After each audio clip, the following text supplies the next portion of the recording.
Треба они да ни кажат дали гонат за 292, тоа е многу општо, став 3 или став 4. Па тогаш можеме да разговараме.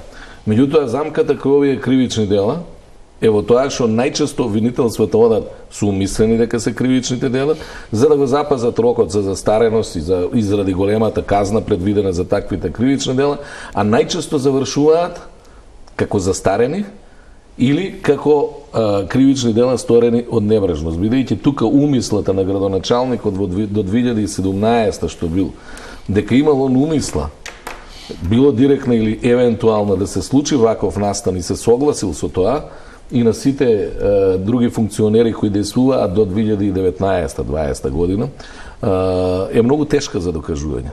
Не знам, јас не викам дека немаат морална или било каква политичка одговорност, меѓутоа за кривична одговорност сепак треба да се докаже и тука е, мислам, замката.